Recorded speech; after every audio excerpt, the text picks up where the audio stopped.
आमाल की इस्लाह करम से कर दे मेरे अल्लाह, मुझे नेक करम से कर दे।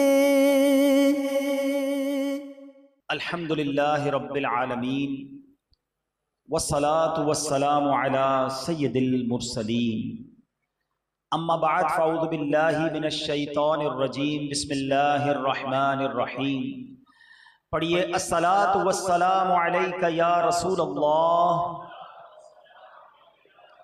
व अला आलिका व अस्हाबिका या हबीब अल्लाह। अस्सलातु वस्सलामु अलैका या नबी अल्लाह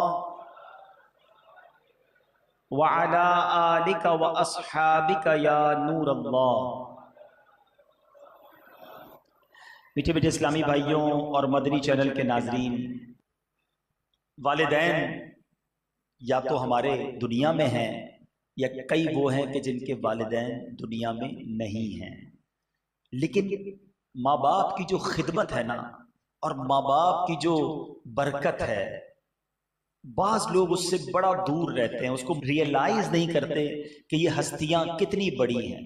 अच्छा, माँ के बारे में हम बहुत सुनते हैं, माँ की दुआ जन्नत की हवा। यकीनन माँ के पैरों तले जन्नत है, माँ की कदमों को जन्नत की चौखट कहा गया और माँ माँ ही होती है, no doubt, there is no comparison.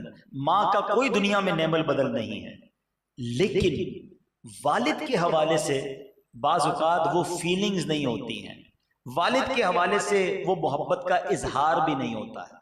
तो चूंकि आज मेरे वालिद मरहूम के हम इसाले सवाब के उनके सालाना फातिहा भी है, तो मैं कुछ वालिद की क्या अहमियत है और वालिद का हमारी जिंदगी में किरदार क्या है, इस मौजू पर चंद बातें अर्ज करूंगा।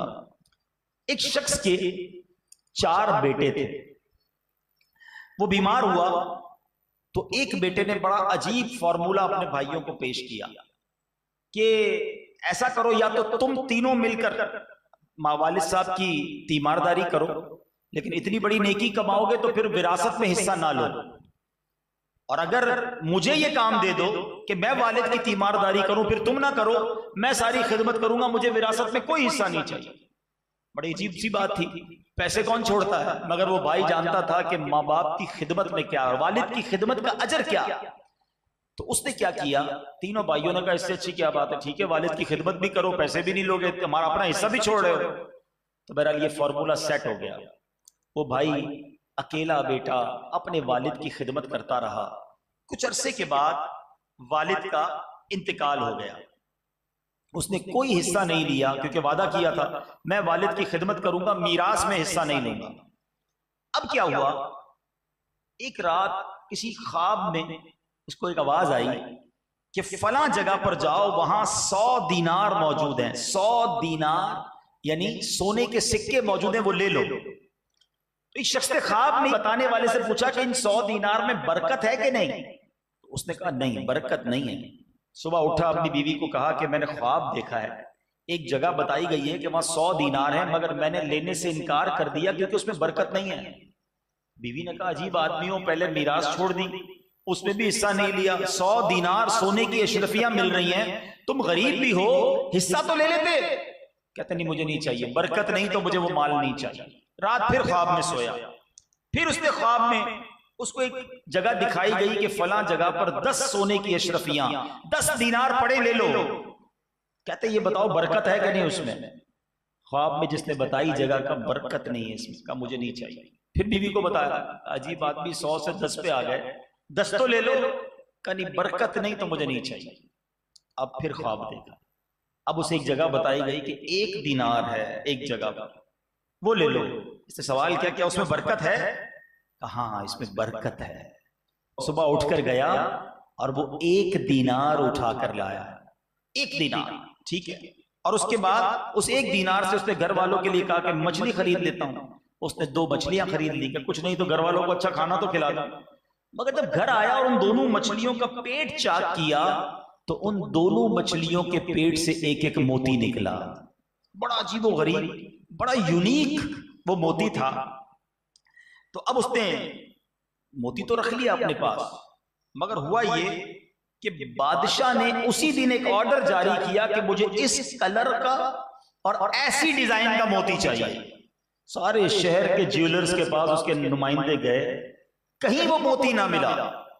आखिरकार इसके दरवाजे तक लोग पहुंचे तो पता चला एक बंदा है मोहल्ले में जिसकी कल मछली के पेट से मोती निकला।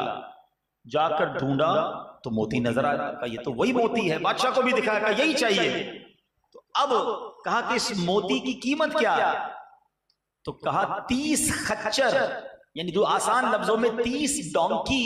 पहले के जमाने में गधों पर घोड़ों पर सामान लादा जाता था ना, तो बादशाह ने 30 डोंकी 30 खच्चर पर सोने की बोरियां लदवा कर उससे वो मोती खरीद लिया। कितना माल हो गया? 1 दीनार की बरकत से। अच्छा, मोती बिका भी 1, ठीक है। बादशाह ने जब मोती दिखाया अपने तमाम लोगों को, तो अब एक जो इसका एक्सपर्ट था उसने कहा ये एक से खूबसूरती नहीं आएगी, इसकी जोड़ी होनी चाहिए। जब इसका दूसरा मोती बादशाह साहब आपको मिलेगा ना, तब इसकी असल वैल्यू बनेगी। अच्छा, और ढूंढते हैं, फिर ढूंढा, कहीं नहीं मिला। वापस उसके दरवाजे पर पहुंचे, और जब उसके दरवाजे पर पहुंचे लड़के से पूछा कि ऐसा दूसरा है? कहा एक और है, बिल्कुल ऐसा ही है। कहा अब मुझे दे दो। कहा नहीं, अब कीमत और होगी। अब क्या हुआ? अब कहा इससे डबल कीमत पर तुम्हें मिलेगा। तो 60 डोंकीज जो थे उसके ऊपर सोना लद कर ये मोती उसे पेश किए गए। मेरे बीच इस्लामी भाइयों, ये वाकया अल्लाह वालों की बातें किताब में मौजूद है। हमारे लिए दर्स क्या है? ये मैंने वाकया तो बुजुर्गों का सुना है ना, कुरानी बड़ा मशहूर वाकया है सूरह बकरा के। अगर वाकये को पढ़ें तो ये सूरह बकरा, किस लिए इसका नाम बकरा पड़ा?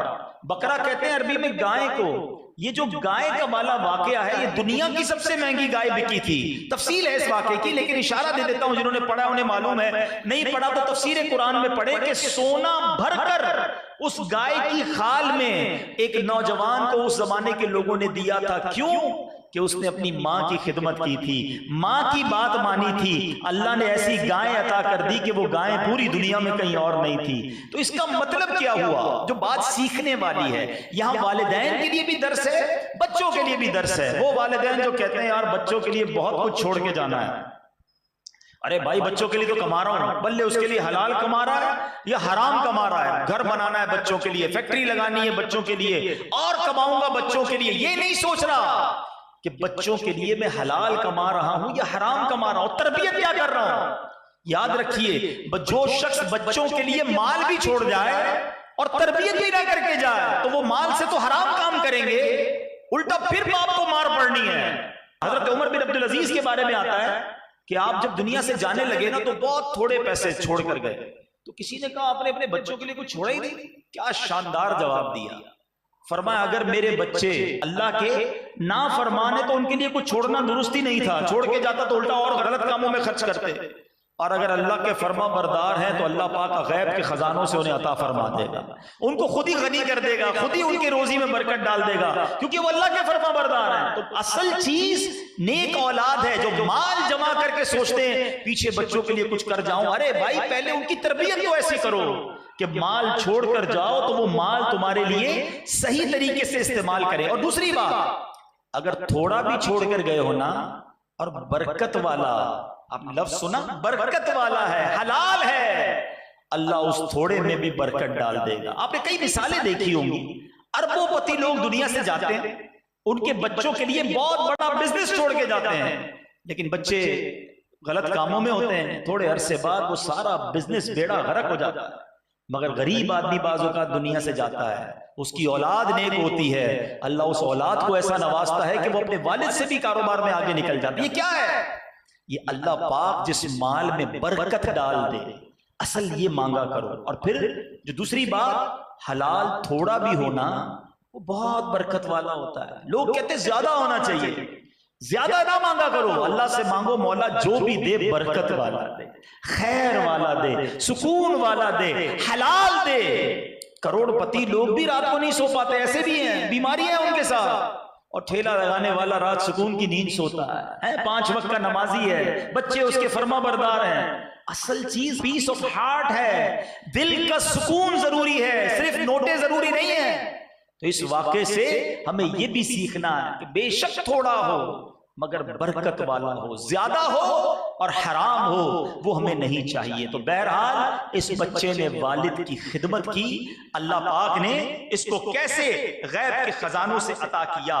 मेरे मीठे इस्लामी भाइयों, याद रखिए वालिद ये वो सायादार दरख्त है जो धूप अपने ऊपर लेता है और बच्चों को साया देता है, दिन रात काम करता है कि बच्चे खैर से खाना खाएं। कभी कभी हमें नहीं पता चलता मगर वालिद अपनी ख्वाहिशात को मारकर हमें खिला रहा होता है, हमारी फरमाइशें पूरी कर रहा होता है। जो बाद में वालिद बने हैं ना, उन्हें अब समझ आ रही होगी कि जब बच्चा फरमाइश करे बाजार में जाके कि अब्बू ये लेना है और अब्बू देखें कि यार जेब में पैसे इतने हैं नहीं मगर बच्चा जिद बड़ी कर रहा है, अपने बजट को आउट करके भी वालिद अपने बच्चे की ख्वाहिश को पूरी करता है। ये हमारे वालिद ने भी हमारे साथ किया, ये आपके वालिद ने भी आपके साथ किया है कि खुद तकलीफें। दरख्त हमेशा याद रखें, दरख्त के पत्तों के नीचे साया होता है मगर दरख्त ऊपर से बहुत गर्म होता है क्योंकि वो सारी धूप अपने ऊपर ले लेता है।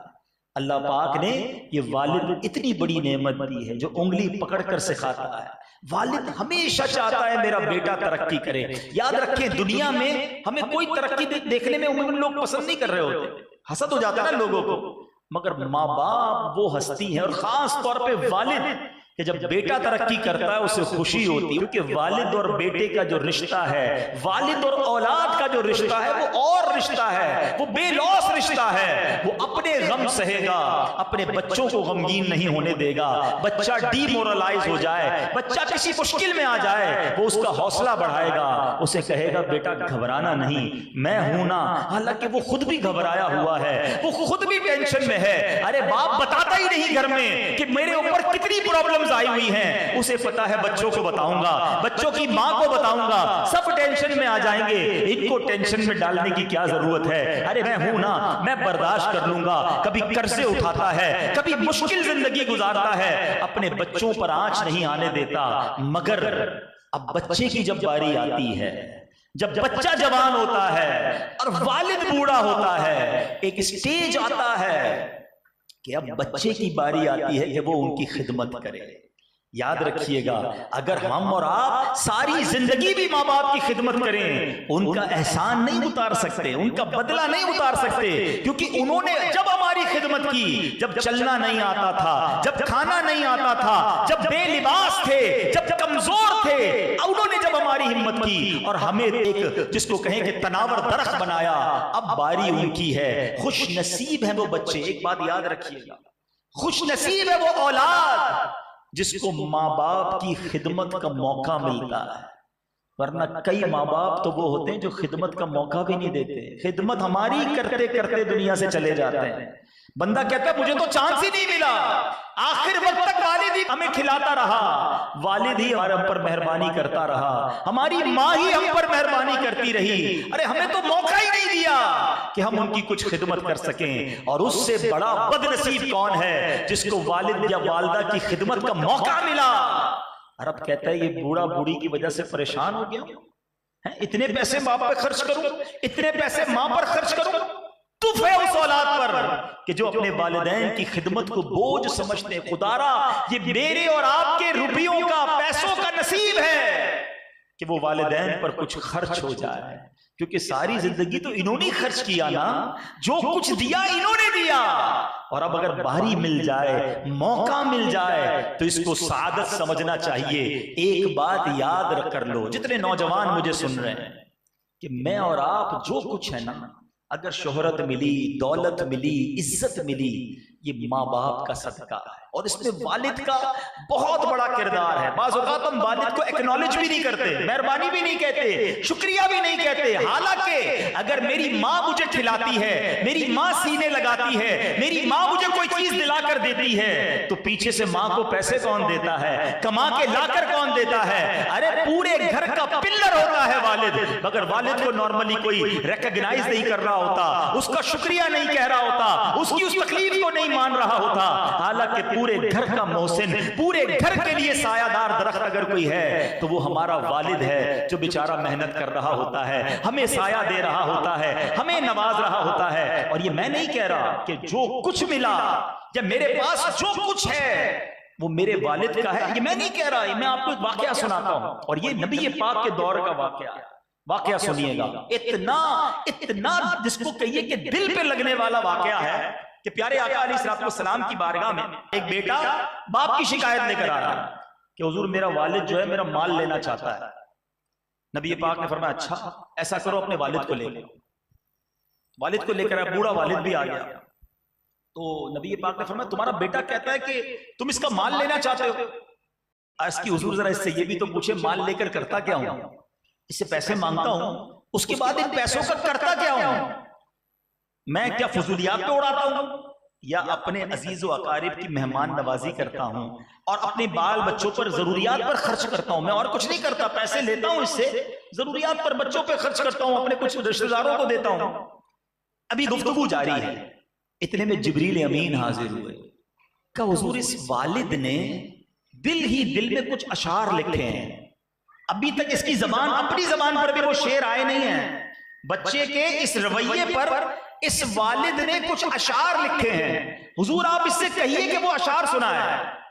नबी पाक ने फरमाया तुमने कुछ अशार लिखे, अशार सोचे, लिखे भी नहीं, जबान से वो निकले नहीं है। इस सिचुएशन पर तुमने कुछ अशार सोचे। क्या खूबसूरत जुमला कहा कि अल्लाह पाक हमेशा आपके मौजज़ात के जरिए हमारे दिली यकीन और बसीरत में इजाफा करता रहता है। हुजूर आप कैसे जानते हैं? क्या बात है, नबी पाक ने गैब की खबर दी ना, इसने तो नहीं कहा था मैंने कोई अशार लिखे हैं। अब उस वालिद ने वो अशार सुनाए नबी पाक को, उसका अरबी में है, उसका उर्दू तर्जमा सुने। वालिद कहता है मैंने तुझे ग़िज़ा पहुंचाई जिससे तू पैदा हुआ, तेरा बार उठाया जब तू नन्हा था, मेरी कमाई से तू बार बार सैराब किया गया, जब कोई रात बीमारी गम बनकर तुझ पर उतरती तो मैं तेरी बीमारी की वजह से रात भर जागता रहता, मेरा दिल तेरे मरने से डरता, हालांकि मुझे खूब मालूम था कि मौत तो यकीनी है और सब पर मुसल्लत कर दी गई है। मेरी आंखें यूं बहती कि वो मरज जो रात को तुझे हुआ था न कि मुझे, ऐसा होता कि मुझे हुआ है, यानी बीमार तू होता था, तकलीफ मुझे होती थी, मैं बेचैन हो जाता। मैंने तुझे यूं पाला और जब तू परवान चढ़ा और इस हद तक पहुंचा कि मुझे उम्मीद लगी कि अब तू मेरे काम आएगा, तो तूने मेरा बदला सख्ती और बद ज़बानी से दिया। गोया सारी जिंदगी तू मुझ पर फजलो एहसान करता रहा। ऐ काश जब तू अपने वालिद होने का हक का लिहाज ना किया तो ऐसा ही सलूक कर लेता, यानी वालिद का हक तो नहीं तूने अदा किया मगर मेरे साथ ऐसा ही सलूक कर लेता जैसा एक पड़ोसी दूसरे पड़ोसी के साथ करता है, इतना तो मेरा ख्याल रख लेता। अल्लाह अकबर। इस दुखियारे बाप ने जब नबी पाक अलैहिस्सलाम को ये अशार सुनाए, सुनो मेरे आका रहमतुल लिल आलमीन सल्लल्लाहु अलैहि वसल्लम की आंखों से आंसू जारी हो गए। नबी पाक ने बेटे का गरीबान पकड़ा, अल्लाह के हबीब का ये अंदाज नहीं होता, मगर उस नौजवान बेटे का गरीबान पकड़कर अल्लाह के हबीब फरमाते हैं अंता व मालुका ली अबीका, तू और तेरा माल सब तेरे बाप का है। ये मेरे आका ने फरमाया कि मेरा सब कुछ मेरे माँ बाप का है, मेरे वालिद का है।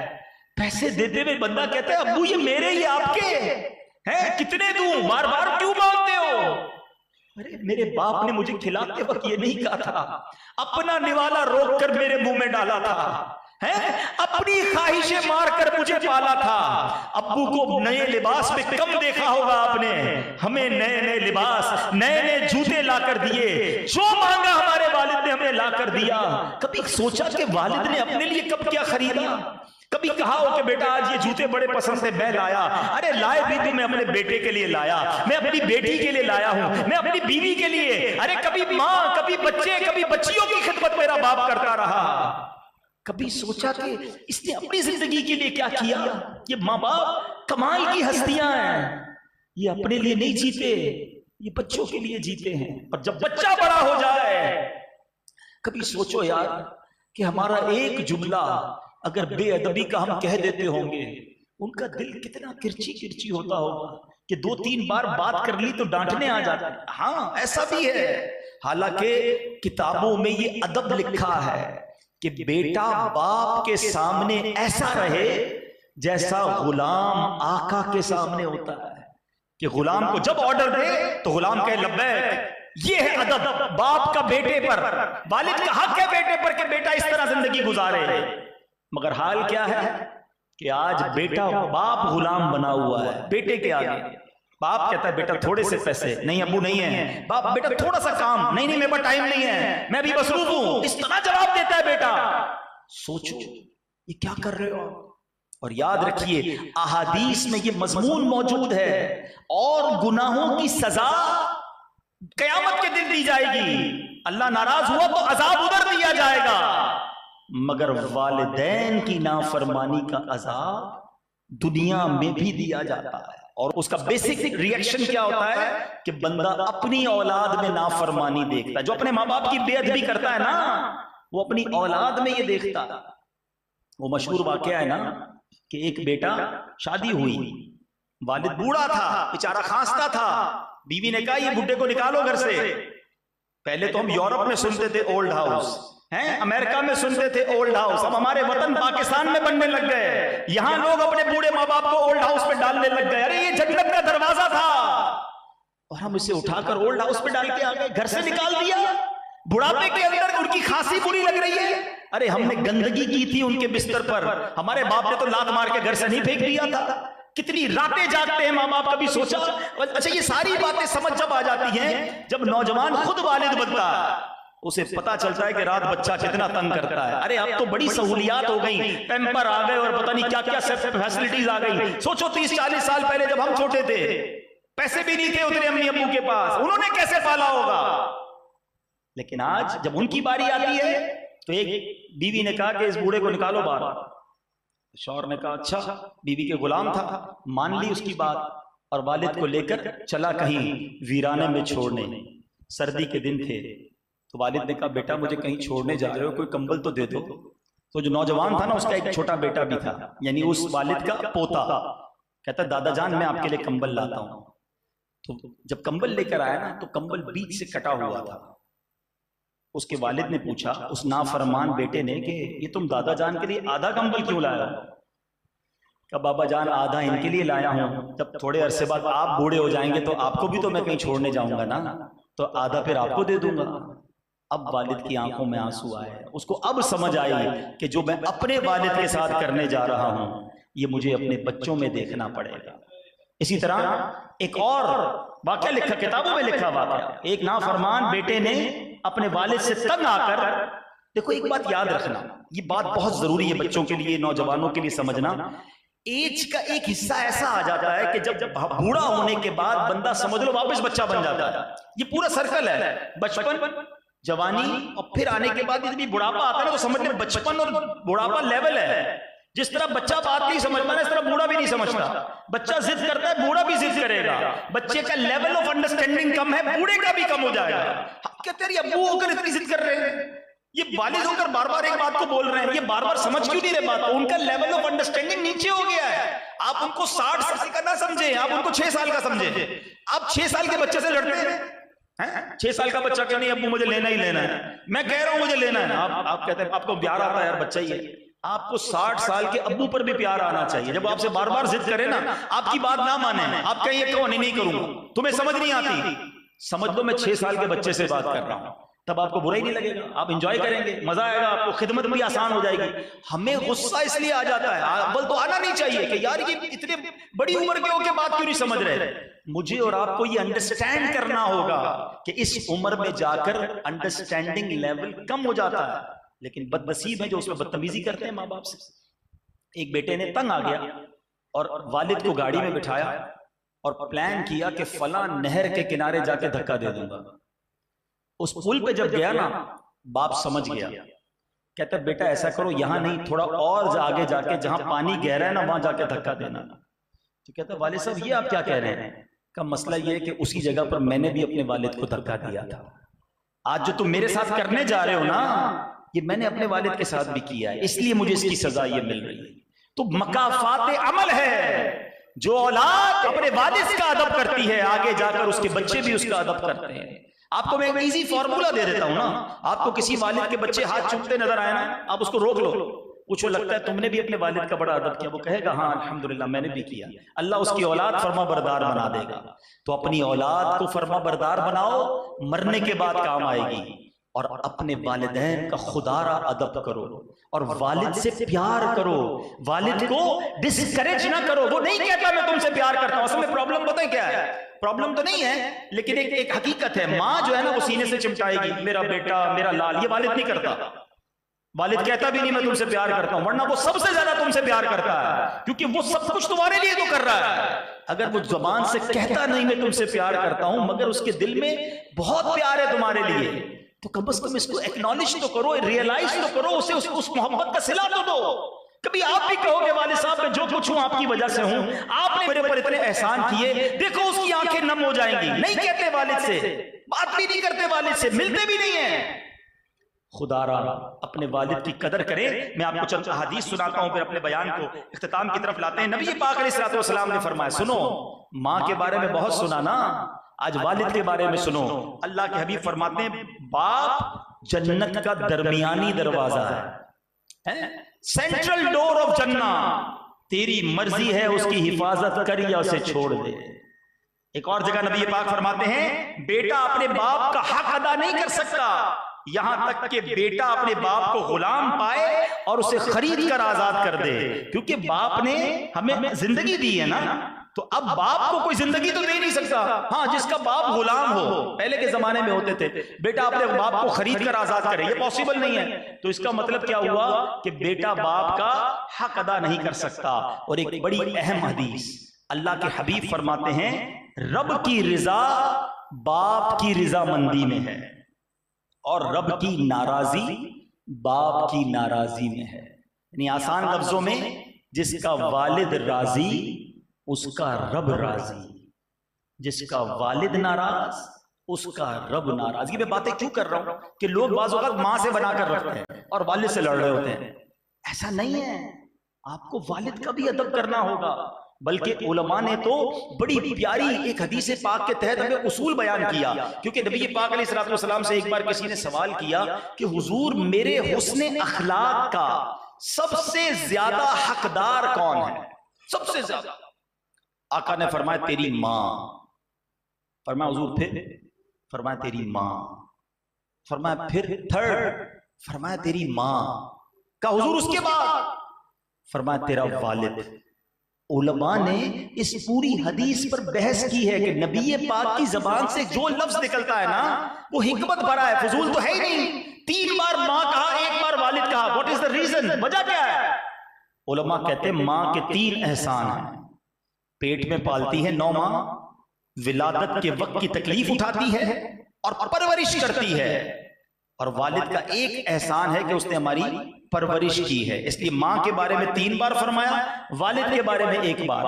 मगर उलमा ने इस हदीस को सुनने के बाद क्या खूबसूरत मदनी फूल दिए कि ऐसा नहीं कि वालिद से प्यार ही नहीं करना, माँ के 3 हक हैं। फरमाया खिदमत माँ की ज्यादा करे, इज्जत वालिद की ज्यादा करे, क्योंकि वो तुम्हारी माँ का भी शौहर है, तुम्हारी माँ का भी सरताज है। तो अदब और एहतराम वो वालिद का ज्यादा होगा। तो बहरहाल मेरे मीठे इस्लामी भाइयों, जिनके वालिदैन हयात हैं खूब उनकी खिदमत करें, उनकी बरकतें लें और इस खिदमत से जी ना चुराएं। मैं दोबारा यही कहूंगा, खुश नसीब है वो औलाद जिनको वालिद और वालिदा की खिदमत का मौका मिलता है। इसको गनीमत जानो, इसको अपने ऊपर बोझ न समझना। तुम्हारे पैसों का नसीब है कि उन पर खर्च हो जाए। मुझे अपनी मरहूमा वालिदा याद आ रही है कि जो भाई लोग बताते हैं, क्योंकि मैं तो पाकिस्तान में नहीं था, बगदाद शरीफ में था, कि जिस रात इंतकाल हुआ उस रात का खाना भी अम्मी नहीं बनाया था, नहीं दिया खिदमत का मौका, ऐसे ही चली गई। उनकी दुआ ये होती थी कि या अल्लाह अपने दर के सिवा किसी का मोहताज ना करना, मुझे कभी मोहताज ना करना, और अल्लाह पाक ने वैसे ही दे दिया। वालिद साहब हमारे अल्लाह पाक जन्नत नसीब करे, हमेशा प्यारी देते रहे, रहनुमाई करते रहे, उंगली पकड़कर चलाया। कुछ दिन बीमार रहे, और वालिद साहब की जो बीमारी भी है ना, वो अगर मैं ये कहूँ तो गलत नहीं होगा कि वो अल्लाह की राह में गए थे। वो नमाज पढ़ने मस्जिद में गए और मस्जिद में गिरे। जब मस्जिद में गिरे तो इन्हें वहां चोट लगी, और उस चोट की वजह से वो हॉस्पिटल गए और उसके बाद वो वापस नहीं आए। तो वो उसी बीमारी में अल्लाह की राह के अंदर, मस्जिद के अंदर समझ ले एक तरह से उनको चोट लग गई, वो गिर गए और सर पे चोट लगी थी, तो बस वो चले गए दुनिया से। अल्लाह पाक उनके सदके हमारी मगफिरत फरमाए, उनके दर्जात को बुलंद फरमाए। अब आखिरी बात, जिनके वालिदैन चले गए दुनिया से, नहीं कर सके खिदमत हैं, नहीं उनको राजी कर सके। कई ऐसे भी लोग होते हैं जिनके माँ बाप जो हैं नाराज ही चले जाते हैं और उन्हें एहसास अब होता है कि ये मैंने क्या किया, क्योंकि वालिद नाराज तो रब नाराज। याद रखिएगा, यहां तक सैयदी आला हजरत ने लिखा कि माँ बाप का झगड़ा हो जाए ना, तो ऐसा नहीं कि वालिद की फेवर में माँ से लड़ रहे हैं या माँ की फेवर में वालिद से लड़ रहे हैं। किसी के साथ बच्चे को लड़ने की इजाजत नहीं है, वो अदब का दामन वहां भी नहीं छोड़ेगा। लेकिन अब माँ बाप चले गए तो उलमा ने लिखा कि इसका तरीका यह है कि अब औलाद खूब वालिदैन के लिए इसाले सवाब करे, दुआए मगफिरत करे, नेकियां कर करके उन्हें इसाले सवाब करे। अच्छा, नेकियां सिर्फ पैसों से नहीं होती। गरीब लोग कहते हैं हम मस्जिद बना, मस्जिद सिर्फ मस्जिद ही थोड़ी है। आप कुरान पढ़े ना, अब नमाज पढ़े, आप जिक्र अस्कार पढ़े, उनकी कब्र पर जाएं, जाकर यासीन शरीफ उन्हें सुनाएं। प्रॉब्लम ये कुरान भी तो पढ़ना नहीं आता ना, तो खूब इसाले सवाब करो। अल्लाह की रहमत से उम्मीद है कि जो बच्चा अपने वालिदैन के लिए दुआए मगफिरत करता रहे, इसाले सवाब करता रहे, अल्लाह पाक उनकी रूह को उनसे राजी कर देता है, फरमा बरदारों में शामिल कर लेता है। तो अभी भी अगर जिनके वालिदैन चले गए हैं, देखो अब उनके लिए अपनी बकिया जिंदगी उनके लिए दुआओं में गुजारनी। कुरान पाक की कितनी प्यारी दुआ है वालिदैन के लिए, अल्लाहुम्मा रहमहुमा कमा रब्बयानी सगीरा। इस दुआ को याद करें और पढ़ते रहे नमाज के बाद, क्या अल्लाह उन पर ऐसे रहम फरमा। अल्लाह ने कुरान में मुझे और आपको सिखाया है कि दुआ कैसे करनी है। अल्लाह उन पर ऐसे रहम कर जैसे उन्होंने बचपन में मुझे पाला, मुझ पर रहम किया। ये वालिदैन का एहसान मानने का हुक्म कुरान दे रहा है, मगर हम हैं कि नहीं मानते। तो खुदारा मेरे वो बच्चों जिनके वालिदैन हयात है, तुम खुश नसीब हो, यकीन करो तुम खुश नसीब हो कि इतनी बड़ी नेमत मौजूद है। ये वो अजीम हस्तियां हैं कि हदीस पाक का मज़मून है, जो अपने वालिदैन को मोहब्बत की निगाह से देखे उन्हें हज का सवाब अता किया जाता है। तुम्हारे घर में है हज का सवाब, मगर मोहब्बत की निगाह भी तो चाहिए ना। वालिदैन को देखते हैं तेज नजरों से, डराने वाली नजरों से। तुफ है उस औलाद पर कि माँ जिस बेटे से बात करने में डर रही हो कि बात करूंगी तो लड़ेगा, बेटी से बात करने में डर रही हो कि बात करूंगी तो उलझेगी, वो बेटी और बेटा किस काम के कि जिनसे माँ बाप बात करने में डरे। अरे माँ बात करे, वालिद बात करे तो अदब के साथ जी लब्बैक हुकुम, ये अंदाज हमें शरीयत सिखाती है। मगर ये नहीं सोचते औलाद आज की। तो खुदारा सबसे ज्यादा हक है माँ बाप का। आधी रात को दोस्त फोन करता है, यार गाड़ी खराब हो गई, पिछले दिनों बारिश हुई थी ना यार, मोटरसाइकिल पानी में फंस गई, अरे अभी आया, जान हाजिर। दोस्त के लिए तुम आधी रात को जा सकते हो। वालिद कभी कह दे बेचारा रात को, बेटा जरा दवाई ले आओ, अरे अब्बू सुबह बात करेंगे, आप भी पता नहीं रात को फरमाइशें करते हो हैं। माँ कहे बेटा पानी पिला दो, अम्मी बहुत थक गया हूं, तुम्हारे पास माँ बाप के लिए टाइम नहीं है। खुदा की कसम ये खिदमतें काम आएंगी। माँ बाप पता है क्या हस्तियां हैं। हम कहते रहते हैं अम्मी दुआ कर दो, अब्बू दुआ कर देंगे, अलग बात है। जो दिल से दुआ निकलती है ना, हम कहें ना, मगर खिदमत ऐसी करो कि वालिद खुद ही हाथ उठाकर दुआ करे, या अल्लाह मेरे बेटे को बख्श दे, मेरे बेटे के मुश्किलें आसान कर दे। माँ हाथ उठाकर अल्लाह की बारगाह में दिल से दुआ करे। भूल गए वो वाकया कि माँ ने दुआ की थी तो कसाई को अल्लाह ने हजरत मूसा का जन्नत में पड़ोसी बना दिया। ये है माँ की दुआ, वालिद की दुआ और वालिदैन की दुआ औलाद के हक में बनी इसराइल के अंबिया की तरह कबूल की जाती है। मगर काम भी तो ऐसे करे ना कि वो दुआ दिल से निकले। हम कहते हैं अब्बू दुआ करने बेचारा कर देता है, दिल पहले ही दुखा हुआ उसका। ये नहीं, मैं ना कहूं, मैं काम ऐसा करूं कि वो दिल से दुआ करे। तो खुदारा अपने वालिदैन की कदर कीजिए, उनकी खिदमत कीजिए। और आज बिलखुसूस मैंने वालिद पर बात की है। जिसके वालिद जिंदा है ना, उनका हाथ चूमे, जाएं उनसे कहें कि आपका बहुत शुक्रिया, मैं जो कुछ हूं आज आपकी वजह से हूं। अदब करो अपने वालिद का, पूछो उनसे जिनके वालिद चले गए, बहुत याद आते हैं, उनकी शफकतें, उनकी मोहब्बतें सब याद आती हैं। एक जुमला वालिद कह देता था ना, बेटा घबराना नहीं, मैं हूं, यही बहुत था। ये दिल इतना बड़ा कर देता था। मगर अब वो सर पर सायादार दरख्त न रहा, अब धूप है और हम हैं। खुदा की कसम, माँ बाप चले जाए ना तो बंदे को लगता है तन्हा सहरा में खड़ा हूं, ऊपर कोई दरख्त नहीं है, ऊपर कोई साया नहीं है, वो दुआएं नहीं हैं। आज हैं तो कदर कर लो, दुआएं ले दो। और चले गए तो अब उनकी कब्र पर जाकर उनको इसाले सवाब करें। कितनी अजीम हस्तियां हैं कि जो बेटा जुम्मे के दिन माँ बाप की कब्र पर जाकर सूरह यासीन पढ़े, माँ बाप को तो जो मिलना है मिलेगा, पढ़ने वाले बेटे की भी मगफिरत कर दी जाती है। ये फैजान उनका उनकी कब्रों से जारी रहता है। मगर लेने वाला भी तो होना। अल्लाह करे कि हम अपने वालिदैन के फर्मा बरदार बने, उनकी आंखों के तारे, उनकी आंखों के नूर बने और दिल से वो हमारे लिए दुआएं करने वाले बने। ये हदीस याद रखना, जिससे उसका वालिद राजी उससे उसका रब राजी, जिससे उसका वालिद नाराज उससे उसका रब नाराज। कभी अपने वालिद के खिलाफ मत जाना, उसे नाराज ना करना। अल्लाह पाक हम सब की मगफिरत फरमाए। मेरे आमाल की इस्लाह